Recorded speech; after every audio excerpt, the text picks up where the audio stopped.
Queridos, vamos abrir a palavra de Deus no livro de Gênesis, capítulo 18, e nós iremos do verso 16 até o final do capítulo. Gênesis 18, de 16 em diante. Nós estamos dando continuidade à nossa série de estudos sobre a vida de Abraão, que vai do capítulo 12 até o capítulo 25. É a segunda grande parte do livro de Gênesis. Estamos mais ou menos chegando no meio da nossa empreitada, que é cobrir todos esses capítulos a respeito da vida de Abraão. Gênesis 18, 16 a 33, diz assim a palavra de Deus. Quando aqueles homens se levantaram dali, olharam para Sodoma, e Abraão ia com eles para os encaminhar. O Senhor disse: será que devo esconder de Abraão o que estou para fazer, visto que Abraão certamente virá a ser uma grande e poderosa nação, e nele serão benditas todas as nações da terra? Porque eu o escolhi para que ordene aos seus filhos e à sua casa depois dele, a fim de que guardem o caminho do Senhor e pratiquem a justiça e o juízo, para que o Senhor faça vir sobre Abraão o que ele prometeu. Então o Senhor disse: o clamor contra Sodoma e Gomorra tem aumentado, e o seu pecado é gravíssimo. Descerei e verei se, de fato, o que tem praticado corresponde a esse clamor que veio até mim. E, se este não for o caso, eu ficarei sabendo. Assim, aqueles homens partiram dali e foram para Sodoma. Mas Abraão ainda permaneceu na presença do Senhor. E, aproximando-se, Abraão perguntou: será que vais destruir o justo com o ímpio? Se houver, por acaso, 50 justos na cidade, ainda assim destruirás e não pouparás o lugar por amor dos 50 justos que nela se encontram?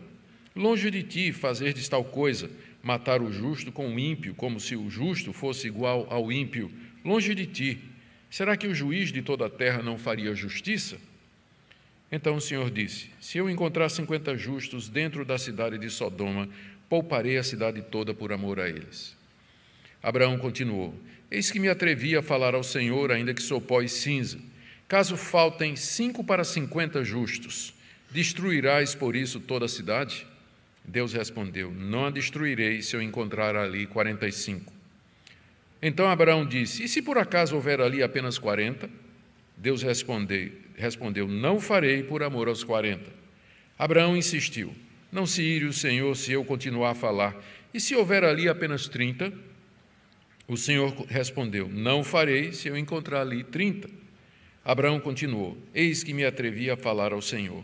E se por acaso houver ali apenas 20? O Senhor respondeu: não a destruirei por amor aos 20. Finalmente Abraão disse: não se ire o Senhor se lhe falo somente mais essa vez. E se por acaso houver ali apenas 10? O Senhor respondeu: não a destruirei por amor aos 10. Quando acabou de falar com Abraão, o Senhor se retirou e Abraão voltou para onde estava antes. Até aqui a leitura da palavra de Deus. Vamos pedir a iluminação do Espírito Santo, queridos, para a sua compreensão. Aplica, Pai, a tua palavra e a exposição dela aos nossos corações nessa manhã. Dá-nos entendimento espiritual, dá-nos um coração receptivo, uma mente aberta, focada no que está sendo dito aqui. Dê que teu Santo Espírito, atuando pela palavra e com a palavra, renove a nossa fé, a nossa esperança, as nossas forças, trazendo consolo, conforto, instrução, correção, de acordo com a necessidade de cada um. É o que nós pedimos em nome de Jesus. Amém. Queridos, nós estamos aqui dando continuidade a uma série de eventos narrados nos capítulos 18 e 19, que formam uma unidade.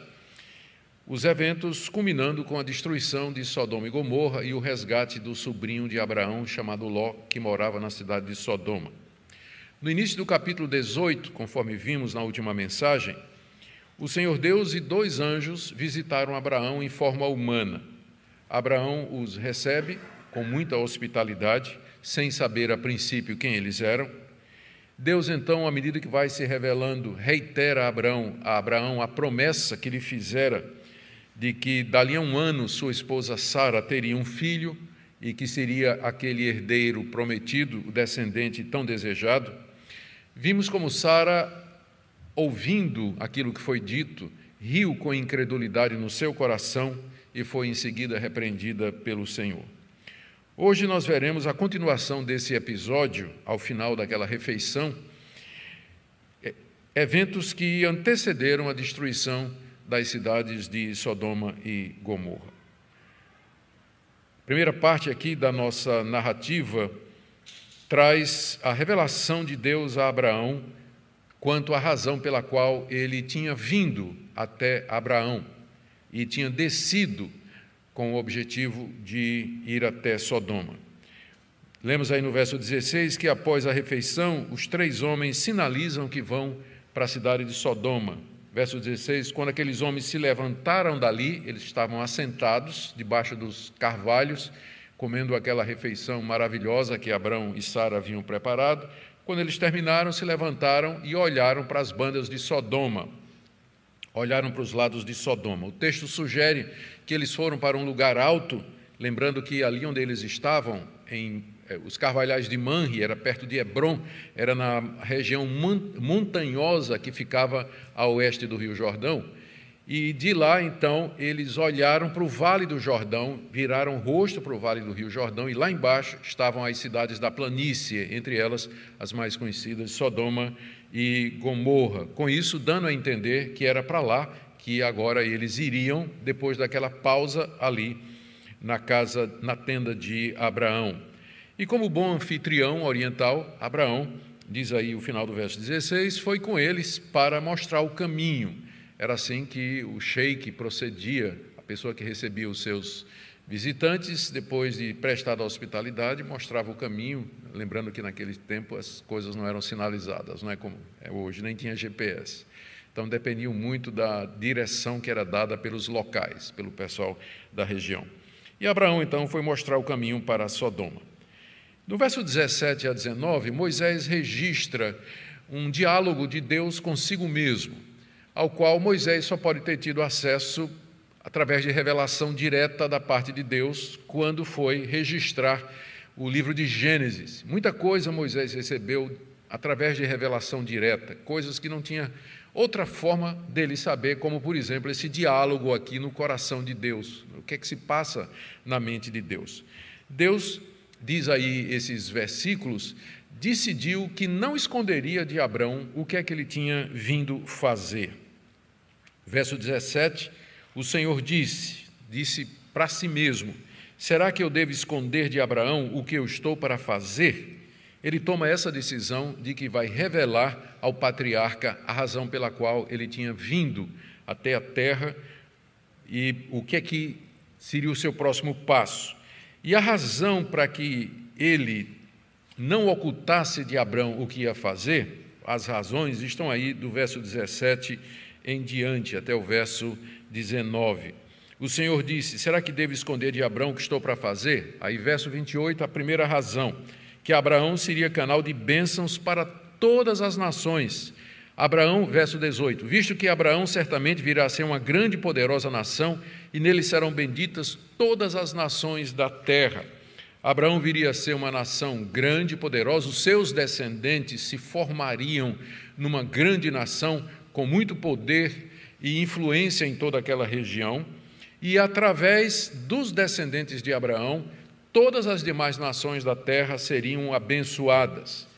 Essa é a primeira razão pela qual Deus diz que não vai esconder de Abraão o que ele vai fazer, devido à importância de Abraão no cenário mundial, na maneira como Deus lida com as nações. Segunda razão, está aí no verso 19, é que Abraão era o escolhido de Deus, porque eu o escolhi para que ordene aos seus filhos e à sua casa depois dele, a fim de que guardem o caminho do Senhor e pratiquem a justiça, o juízo. Vocês que acompanham a exposição de Gênesis desde o início, percebem como há uma semente, há uma descendência, há uma linhagem santa, há uma linhagem a quem Deus revelou seu plano, sua vontade, seu querer, como ele queria que as coisas fossem feitas, como ele queria ser adorado, como o casamento deveria ser feito. tendo início lá no começo de todas as coisas, com Sete, e passando por Enoque, e vindo por Noé, e agora chegando até Abraão. Deus havia escolhido Abraão como sendo portador da verdade, da sua revelação, e ele deveria ordenar aos seus filhos, deveria passar para os seus descendentes tudo aquilo que Deus lhe havia dado. Ele como o canal ou meio pelo qual Deus preservaria toda aquela tradição, todo aquele ensino, toda a sua revelação que começou lá no início de tudo com Sete. Abraão, então, devia não somente praticar aquilo que ele havia recebido, mas deveria guardar, preservar e transmitir o caminho do Senhor para os seus filhos. Aí, como diz o verso 19, eu o escolhi para que ordene aos seus filhos e à sua casa depois dele, a fim de que guarde o caminho do Senhor, que é essa tradição, esse ensino que vem desde os tempos de Sete, e que pratiquem a justiça e o juízo, porque é isso que Deus queria do seu povo. Os rabinos, ao interpretar essa passagem, dizem que Deus deu a Abrão, antes de ter dado a Moisés, a lei, e que Abrão tinha pleno conhecimento daquela lei que séculos depois Deus haveria de revelar a Israel através de Moisés no alto do Monte Sinai. É naturalmente uma tentativa forçada dos rabinos e dos intérpretes judeus, não são todos, mas é uma tentativa forçada de dizer que Abraão foi justificado pela lei, porque a justiça de Abraão era a justiça que vem da Torá, era a justiça que vem de guardar os preceitos e os mandamentos de Deus. Mas como é que Abraão poderia fazer isso se ele não conhecia a lei de Moisés? A resposta deles é que, nessa ocasião, Deus revelou a ele oralmente toda a lei de Moisés, de maneira que Abraão foi justificado porque guardou os preceitos e os mandamentos da parte de Deus. É um problema quando a gente começa a ler no texto aquilo que o texto não está dizendo, e exatamente para justificar o nosso ponto de vista. Nós já vimos no capítulo 15 que Abraão foi justificado pela fé. Abraão creu em Deus e isso lhe foi imputado para a justiça. A lei de Deus dada a Israel vai ser promulgada 400 anos ou mais depois de Moisés. E é claro que é claro que Abraão não conhecia a lei mosaica, que é uma legislação específica para a nação de Israel, mas ele conhecia a vontade de Deus, ele sabia qual era o querer de Deus para a vida aqui nesse mundo. E é isso que ele guardou e é isso que ele transmitiu, a esperança do Messias, a esperança do chegado, do esperado das nações que haveria de resgatar um povo para Deus. Terceira razão pela qual Deus decidiu que não ia ocultar o que ele ia fazer de Abraão, era que Abraão não somente teria um papel importante nas nações, não somente ele era o escolhido de Deus para preservar o caminho do Senhor, mas porque ele era também o portador das promessas. Verso 19, finalzinho, para que o Senhor faça vir sobre Abraão o que lhe prometeu. Deus havia feito promessas grandiosas a Abraão desde o dia em que lhe apareceu em Ur dos Caldeus e de lá os tirou. Reiteradas vezes Deus fez essas promessas e ele haveria de cumprir todas elas, especialmente com relação à sua descendência. Então Abraão era o portador das promessas. Vejam quão importante era Abraão no plano de Deus na história da redenção. A importância dele para as nações, ele como portador das promessas e também como o canal pelo qual o caminho de Deus haveria de ser preservado. Em resumo, Abraão estava no favor de Deus, era seu escolhido, tinha essa posição de importância na história divina da redenção. Por esse motivo, Deus disse consigo mesmo: eu não vou esconder de Abraão, depois de eu ter dado a ele tudo o que dei, depois de ter prometido tudo o que eu prometi, eu não vou esconder dele o que é que eu vou fazer. E Deus então passa a revelar a razão da sua vinda, como está aí no verso 20. Então o Senhor disse, e dessa feita ele está dizendo a Abraão: o clamor contra Sodoma e Gomorra tem aumentado e o seu pecado é gravíssimo. Descerei e verei se de fato o que tem praticado corresponde a esse clamor que veio até mim. E se esse não for o caso, eu ficarei sabendo. Deus então revela a Abraão que ele veio não somente para reforçar a promessa de que dali a um ano Sara teria um filho, não somente para fortalecer a fé de ambos, mas Deus tinha vindo para julgar pessoalmente duas das mais importantes cidades da terra de Canaã, naquela época, que eram Sodoma e Gomorra. Deus diz a Abraão, no verso 20, que o clamor contra Sodoma e Gomorra havia aumentado. Quando ele quer dizer aqui que as acusações contra Sodoma e Gomorra, o clamor contra as coisas erradas que eram feitas nessas duas cidades, haviam chegado até Deus na forma de acusações com respeito aos pecados que eles cometiam. Esse clamor, não é dito aqui quem levantou contra Sodoma e Gomorra. Provavelmente as pessoas que eram oprimidas nessas duas cidades, pessoas que eram abusadas sexualmente, pessoas que eram violentadas, pessoas que passavam por maus tratos, clamando sem ter quem as protegesse e defendesse, e Deus, como é o Senhor de tudo e de todos, como Ele é justo juiz, como Ele conhece todas as coisas, Ele não passou despercebida aos olhos de Deus a situação dramática dessas pessoas morando naquela cidade, ou do pecado da cidade. Outra forma de interpretar é que, quando é dito aqui que o clamor contra Sodoma e Gomorra subiu até Deus, é que a fama da cidade era conhecida, das duas cidades, era conhecida a fama.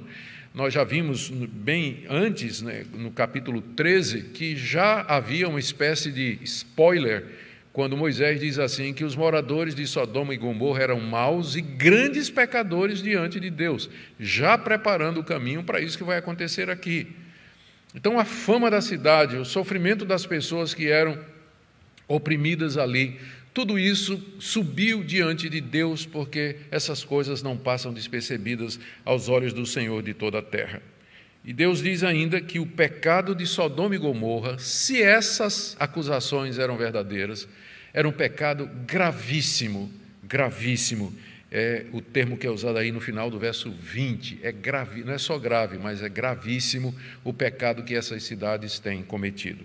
Esse pecado não é explicitado aqui ainda, mas mais adiante vai ficar claro na narrativa que se refere à prática de relações sexuais com pessoas do mesmo sexo, a prática de relações entre pessoas do mesmo sexo.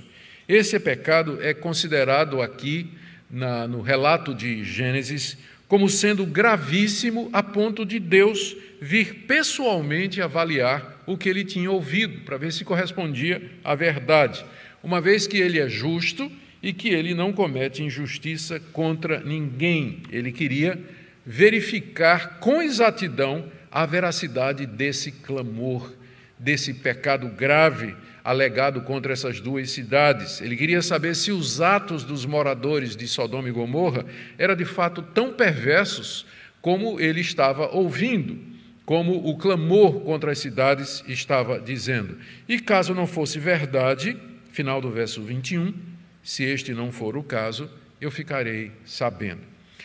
A essa altura, o leitor do texto, nós, que estamos lendo o texto aqui, já começamos a verificar que Deus, nesse episódio, ele se comporta como homem. É evidente que em todo esse episódio ele faz assim. Ele assumiu um corpo humano, ele comeu uma refeição que Abraão preparou, ele fala como se estivessem tomando decisões no momento, decidi que não vou esconder de Abraão aquilo que eu vou fazer. Ele fala como se não soubesse das coisas, eu desci para verificar pessoalmente se o clamor contra Sodoma e Gomorra é verdade. Ele fala como se precisasse fazer uma investigação. Ao mesmo tempo em que Deus assume uma forma humana, age como humano e fala como humano com Abraão, ele não deixou de revelar a sua identidade. Ele é o Deus Todo-Poderoso que disse que Sara ia ter um filho dali a 1 ano. Ele é o Deus que conhece o íntimo do pensamento e que repreendeu Sara, porque Sara, no oculto, se riu dessa promessa lá dentro da tenda. Riu no íntimo dela, mas Deus conhecia e questionou e repreendeu Sara por isso. Ele é o juiz de toda a terra, a quem os clamores, a quem o grito dos oprimidos sobe, E Ele é o Deus que é capaz de fazer avaliações, juízo e destruir cidades e poupar os ímpios e poupar os justos que porventura nela estejam. Então você vê que nesse relato fica clara a divindade daquela terceira pessoa, do terceiro visitante, ao mesmo tempo a sua plena humanidade. Por que Deus fez isso? Por que Ele assume aquela forma humana para fazer tudo o que esse episódio diz aqui? Nós podemos pensar em dois motivos. O primeiro, que era a melhor maneira para se comunicar e relacionar com Abraão. A melhor maneira era Deus falando a linguagem humana, Deus falando como homem, Deus se apresentando como homem. E é exatamente isso que Ele fez em muitas outras ocasiões, no Antigo Testamento. Várias vezes Deus veio na forma do anjo do Senhor, assumindo forma humana para falar com as pessoas. E nessa condição, a Bíblia fala de Deus às vezes como se Ele fosse homem. Deus se arrepende, Deus se ira, Deus se entristece, Deus sente compaixão, que são os sentimentos mais relacionados à nossa condição humana. E fala de Deus também como se Deus tivesse olhos, como se Deus tivesse ouvidos, como se Deus tivesse mão, como se Deus tivesse pé. São maneiras da Bíblia expressar alguma coisa no ser de Deus de uma forma que nós possamos entender. Nós entendemos Deus melhor quando Ele vem falar conosco como se fosse um de nós, porque Deus é tão grande, Deus é tão maior, Ele é tão totalmente outro, que nós não entenderíamos, o perceberíamos, caso Ele se manifestasse, se Ele aparecesse em toda a sua glória e no esplendor do seu ser. Por isso que Deus sempre se revela através de meios, através de formas, e uma delas é assumir a forma humana quando necessário, para que o que Ele vai dizer se torne mais claro. E o momento maior, o momento mais importante em que Deus fez isso, foi quando Ele veio a esse mundo, na pessoa de Jesus de Nazaré. Nasceu da Virgem Maria, como qualquer um de nós nasce no processo natural, se submeteu a viver como infante, adolescente, jovem e adulto, experimentou todas as vicissitudes, todas as limitações e sofrimentos de ser humano aqui nesse mundo, morreu, experimentou a morte real, ele de fato morreu como homem, ressuscitou ao terceiro dia. E aqui tem a segunda razão pela qual eu creio que Deus veio falar a Abraão dessa maneira. É como se fosse uma pré-encarnação, embora aqui é diferente, isso aqui é provisório. Mas na encarnação que vai acontecer dali a séculos, Deus assume uma forma humana em definitivo.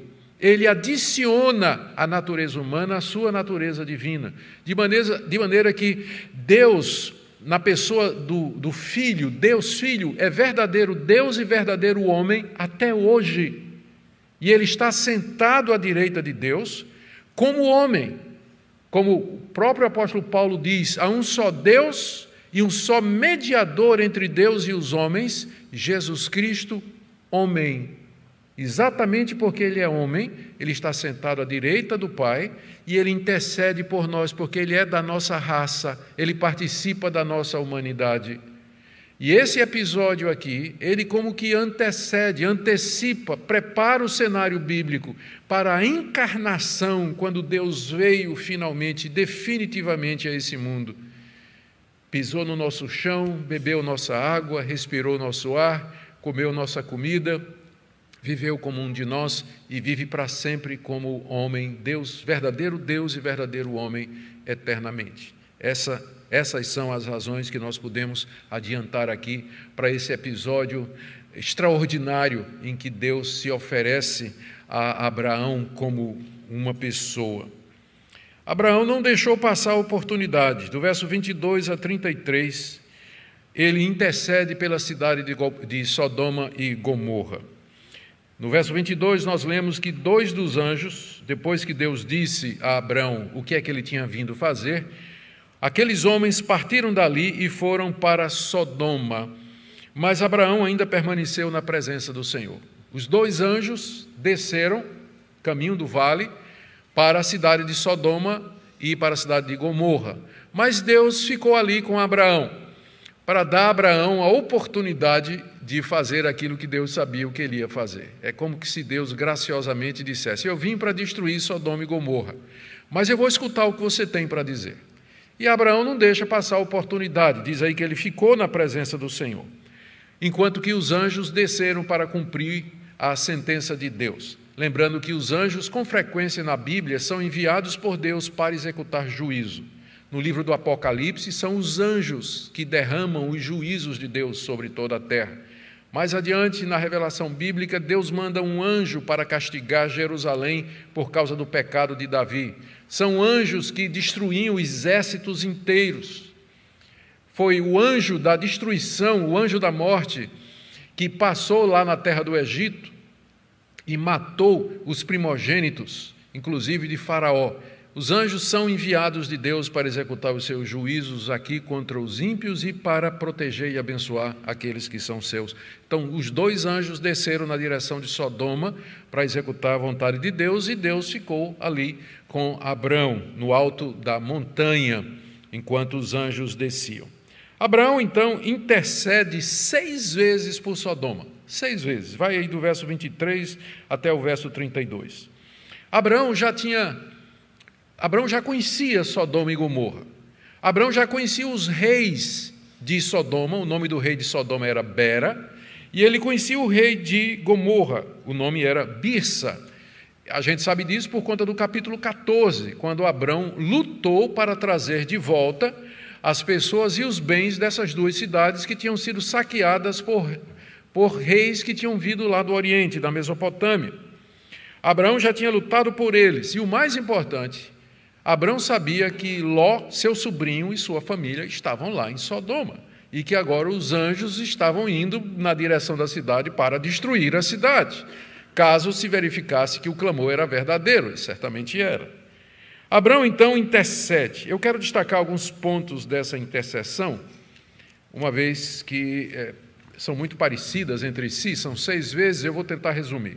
O apelo básico que Abraão faz a Deus em prol de Sodoma é a justiça de Deus. Ele apela à justiça de Deus. Veja como ele diz no verso 23. Será que o Senhor vai destruir o justo com o ímpio? Como é que o Senhor vai fazer isso? O Senhor vai destruir o justo com o ímpio? O ímpio são esses que moram em Sodoma e Gomorra, que praticam esses pecados gravíssimos, que não te conhecem, que praticam toda essa violência, essa imoralidade, toda essa idolatria. Já o justo, como por exemplo, meu sobrinho Ló, que está lá, ele está na cidade, mas ele não participa dessas coisas, ele teme ao Senhor. Ele não faz esse tipo de coisa. Será que o Senhor vai destruir o justo juntamente com o ímpio? Será que o Senhor vai tratá-los como eles se fossem iguais? Abraão está apelando para um dos atributos de Deus, que é a sua justiça. Deus é justo. Ora, se Deus é justo, como é que ele vai destruir a cidade? Tem gente justa lá na cidade, pensa Abraão. Tem gente justa lá na cidade. Deus não pode destruir justos e ímpios. É o argumento que ele traz diante de Deus. No verso 25 ele diz: longe de ti fazeres tal coisa, matar o justo com o ímpio, como se eles tivessem cometido os mesmos pecados. Isso não condiz com o teu caráter santo, com o teu caráter justo. É claro que o Senhor não vai fazer isso, longe de ti. Quem pensaria que o único Deus que existe, o Deus que é justo e verdadeiro, iria fazer esse tipo de coisa, né? Matar o justo junto com o ímpio, como se o justo tivesse feito a mesma coisa que esses incrédulos.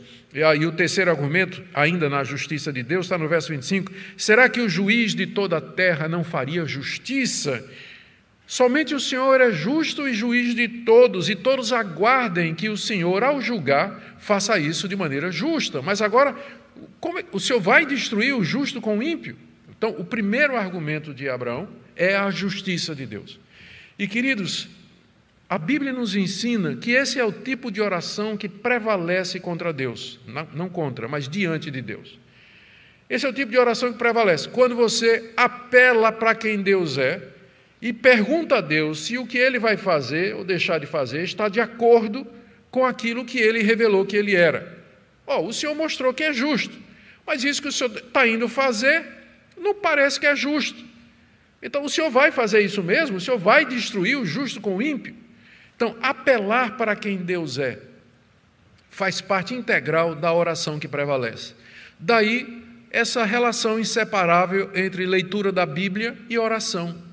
Quanto mais você lê a Bíblia, quanto mais você aprende de Deus e quanto mais você ora, melhor. É por isso que a gente sempre fala das duas coisas juntas. Leia a sua Bíblia e ore. Por que ler a Bíblia? Não é algo místico. É porque quando você lê a Bíblia, você aprende quem Deus é.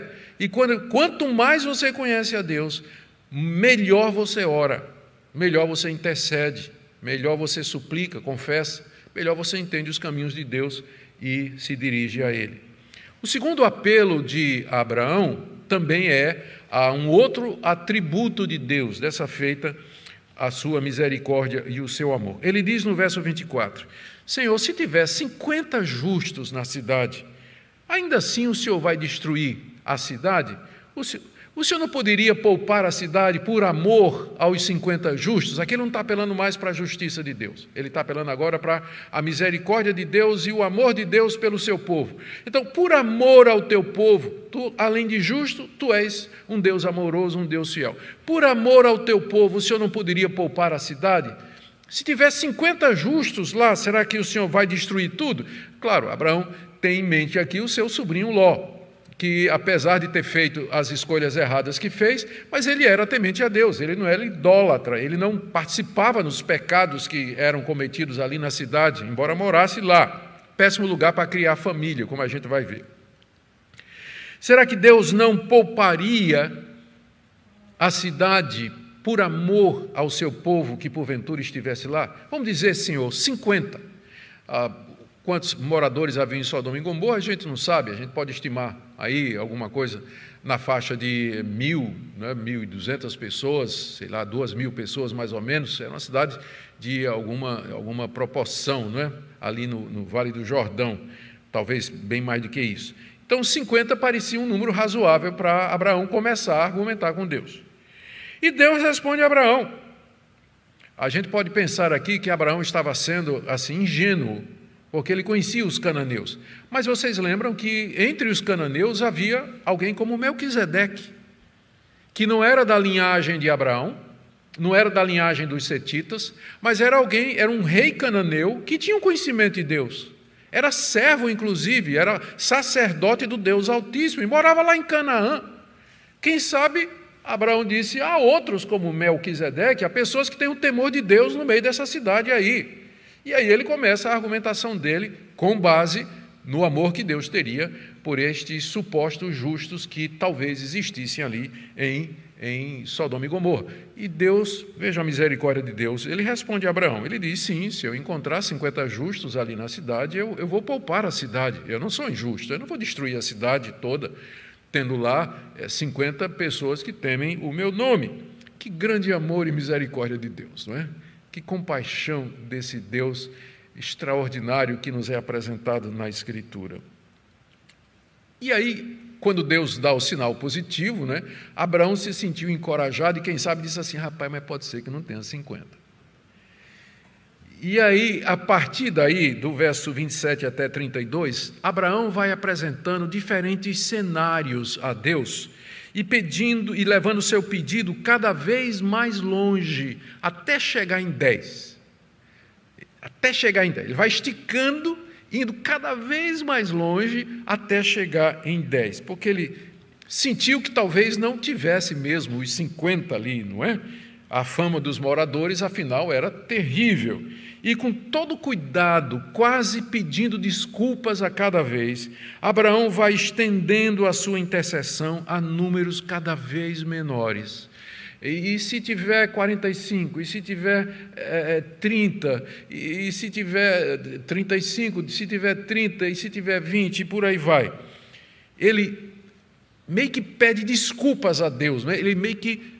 Deus, não, eu vou fazer só mais um pouquinho, por favor, ser diferente. Mas, entretanto, vejam só, o princípio já estava firmado. Deus já tinha dito que se tivesse justos ali, se tivesse gente, ele não cometeria injustiça, ele não destruiria o justo juntamente com o injusto ali dentro da cidade. Deus já tinha dito isso desde o primeiro cenário que Abraão apareceu. E ir mais longe do que isso, insistir nisso, poderia parecer impertinência. E a essa altura, então, Abraão chegou e disse, bom, daqui para frente vai parecer realmente que é impertinência, incredulidade, ou que eu já estou querendo realmente forçar a barra, e aí então Abraão para por ali. Lembremos que no final só tinha Ló e 2 filhas. No final só tinha Ló e 2 filhas ali dentro daquela cidade. E Deus não os destruiu, Deus os resgata. Deus os resgata dali da cidade, como nós veremos na próxima mensagem. Ao terminar a conversa, diz aí o verso 33, Deus se ausentou de Abraão. Fisicamente, é claro, porque Deus está em todo lugar. Mas como ele estava em forma física, o texto diz que Deus se ausenta de Abraão, não é? Ele vira as costas e vai. E Abraão volta para sua tenda nos carvalhais de Manre. O que é que Moisés queria ensinar aos israelitas, a quem esse livro, a quem esse relato foi destinado? Posso pensar em algumas coisas aqui. Me acompanhe. Moisés queria ensinar e queria mostrar aos israelitas como os moradores de Canaã eram ímpios. E como de fato era verdade o clamor que havia subido até Deus e quão grave eram os seus pecados. Na ocasião em que Abraão intercedeu por Sodoma, não havia nem 10 justos na cidade, não havia nem 10 pessoas justas naquela cidade que tinha milhares de moradores. E agora, 400 anos depois, quando Moisés estava escrevendo esse livro, e quando os israelitas estavam prestes a cruzar o rio Jordão e entrar na mesma terra onde tinha existido Sodoma e Gomorra, a medida do pecado daquele povo já tinha chegado ao limite. Israel estava sendo usado por Deus como instrumento da sua justiça para punir aqueles ímpios e para dar a retribuição pelos seus pecados. E Deus não estava sendo severo demais, porque os israelitas poderiam pensar, a ordem de Deus é que nós exterminemos todo mundo, matemos todos, que não fique homem, mulher, criança, nada, tudo tem que ser exterminado. E alguém poderia dizer, mas isso não é grave demais? O relato de Sodoma e Gomorra está aqui para mostrar que Deus é justo, Ele não é severo além da medida, Ele não guarda rancor, que quando Ele executa justiça e juízo, Ele faz depois de verificada a procedência, falando humanamente, se asegurado que de fato são pecadores, que quebraram a lei de Deus, que fazem isso há muito tempo. Ele oferece oportunidade a Abraão para interceder pela cidade, reafirma que não destruirá se tiver lá gente justa. Ou seja, Deus não é severo nos seus julgamentos. Isso tiraria qualquer dúvida do coração de algum soldado israelita que estava pronto para entrar em Canaã, na terra dos cananeus, e realizar a justiça de Deus, a vingança de Deus, o juízo de Deus contra aqueles povos cuja medida da iniquidade já tinha enchido. Deus esperou 450 anos desde a primeira vez que Ele prometeu a Abraão dar aquela terra. E agora chegou o momento de Deus julgar os cananeus. E o que aconteceria com Sodoma e Gomorra ficaria como exemplo de como Deus é justo ao punir os ímpios e os impenitentes. Esse exemplo é citado pelo apóstolo Pedro na sua carta. Ele fala de como Sodoma e Gomorra são exemplo do juízo e da justiça de Deus. Segunda coisa que eu entendo que Moisés está querendo imprimir na mente e no coração dos israelitas é a gravidade das relações com pessoas do mesmo sexo. A ética de Israel é diferente da ética dos cananeus. Deus via e Deus se importava. Isso desagradava e isso o ofendia, porque Ele havia criado o homem macho e fêmea, mas a humanidade havia mudado o padrão de Deus. essa prática de relações sexuais com pessoas do mesmo sexo era muito comum entre os cananeus. O pecado de Sodoma e Gomorra não acabou com a destruição da cidade, mas era uma prática cananita, era uma prática comum ali no meio daqueles moradores que tinham rejeitado a revelação de Deus e o padrão de Deus a respeito do casamento. E essa era uma das razões pelas quais Deus haveria de expulsá-los daquela terra. Terceira lição, e eu creio que essa é bem importante para nós, é que esse texto nos ensina, ele mostra, e eu penso que era isso que Moisés queria mostrar também para os israelitas, a importância que eles teriam para as outras nações. Israel seria a nação de justos que traria bênçãos para o mundo. Deus tinha dito que ele abençoaria a cidade, ele pouparia a cidade se houvesse justos morando na cidade. A presença de Israel, a nação justa, no meio de Canaã, traria bênçãos de Deus às nações que ali moravam. Mais adiante, aqui no livro de Gênesis, Moisés vai narrar a história de José e de como Deus abençoou a casa do egípcio Potifar por causa de José. Deus seguindo o mesmo princípio. Por causa de José, que era temente a Deus, Deus abençoou a casa de Potifar. Séculos depois, Deus diria, Deus encarnado, Jesus diria: vocês são o sal da terra. Qual o papel do sal? Preservar, salgar.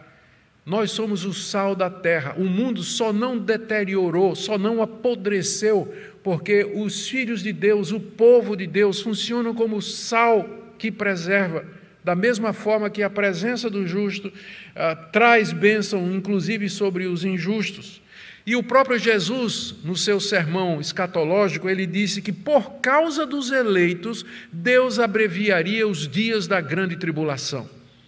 Vejam como a presença do crente traz bênção para aqueles que estão ao seu redor. E era isso que Moisés queria dizer aos israelitas. Deus chamou vocês, não é porque vocês são especiais ou diferentes, vocês são como qualquer outro povo da terra, mas que Deus escolheu vocês para, através de vocês, abençoar o mundo. E, de fato, através da nação de Israel, veio aquele em quem todas as nações da terra são benditas, Jesus Cristo, nosso Senhor e Salvador, em quem as nações, gente de todas as línguas, povos e tribos, creem para perdão de pecados e o seguem. Nós somos o povo mais numeroso da terra. Agora, em termos práticos, o que é que isso significa para nós? Eu queria trazer, então, uma aplicação para você que sofre com injustiças, corrupção, impunidade. Você vê os ímpios prosperando, Sodoma e Gomorra se multiplicando nos nossos dias, e toda a violência, e seu coração fica apertado e você se sente inquieto, querendo que a verdade prevaleça e o juízo prevaleça. Deus é justo juiz. E ele executa juízo e castigo, bem como ele recompensa os justos. Às vezes Deus faz isso aqui nesse mundo, outras vezes ele reserva para o dia do juízo. Mas você pode saber uma coisa: nenhuma injustiça, nenhuma iniquidade passará impune. Ou aqui nesse mundo, ou no dia do juízo, Deus haverá de punir e julgar o ímpio. Esses que parecem passar pela vida sem receber nenhum castigo, que são imunes e que são impunes e que não recebem nenhum juízo pelos erros que cometeram, pode saber que Deus sabe, Deus está vendo, Deus tem conhecimento, o clamor a respeito deles já chegou nos ouvidos de Deus, e no tempo de Deus, o pé deles haverá de resvalar, e Deus haverá de trazer justiça e juízo sobre eles. Também tem gente que talvez tenha dúvidas por conta da doutrinação, por conta da grande influência que existe hoje na sociedade, especialmente a partir da educação, das escolas, das faculdades, sobre ideologia de gênero e sobre a prática das relações com pessoas do mesmo sexo, como se fosse alguma coisa normal. Então, às vezes, pode acontecer que cristãos, especialmente os jovens, têm dúvida a respeito disso. Não há dúvida nenhuma de que a Bíblia encara as relações com pessoas do mesmo sexo como sendo contrário à natureza e à distorção do plano original de Deus. As tentativas, e não existem poucas, as tentativas de diminuir o peso do ensino bíblico sobre a normalidade da relação do homem com a mulher, consiste nisso: eliminar, deletar, torcer ou ignorar passagens como essas. Porque só assim é que vão, de alguma forma, dizer que a Bíblia apoia, que a Bíblia acolhe, que a Bíblia não tem nada contra a prática do relacionamento homossexual. A gente tem que fazer, é claro, uma distinção. Quando eu falei acolhe, a Igreja de Cristo acolhe todos, todos. Venham todos, mas não permaneçam como são. Não permaneçam como são. Venham para encontrar perdão, como eu vim para encontrar perdão. Venham para serem restaurados, como eu vim para ser restaurado dos meus pecados. Venham para se reconciliar com Deus, como eu vim para ser reconciliado com Deus. A igreja acolhe, mas é uma igreja que traz uma mensagem de arrependimento dos pecados, não só desse, mas de todos os pecados, e reconciliação com Deus. Não é possível, queridos, fazer a Bíblia aprovar a prática homossexual e ainda manter a integridade intelectual. Não é possível. Vai ter que ser desonesto intelectualmente para tentar fazer a Bíblia dizer o contrário daquilo que ela ensina com tanta clareza. E a última palavra é para você que sente que sua vida de oração não é muito eficaz, não é muito produtiva, não é muito frutífera. Você tem aqui um dos primeiros exemplos do que é a verdadeira intercessão. É legítimo argumentar com Deus. É legítimo apelar para os atributos de Deus. É legítimo apelar para essas promessas de Deus. Orar é você se engajar com Deus num diálogo, às vezes até numa súplica, numa intercessão, com base em argumentos, com base das promessas de Deus. E os melhores argumentos são aqueles que apelam para quem Deus é, como nós vimos aqui, sua retidão, sua justiça, sua santidade, sua misericórdia, seu amor e sua paciência, mas isso sempre com muito temor e tremor. Veja o cuidado de Abraão, né? A cada cenário novo, ele pede desculpas, ele diz: Deus, não se irrite comigo, mas assim mesmo ele vai intercedendo, ele vai pedindo, ele vai clamando diante de Deus, porque ele sabe que Deus é misericordioso.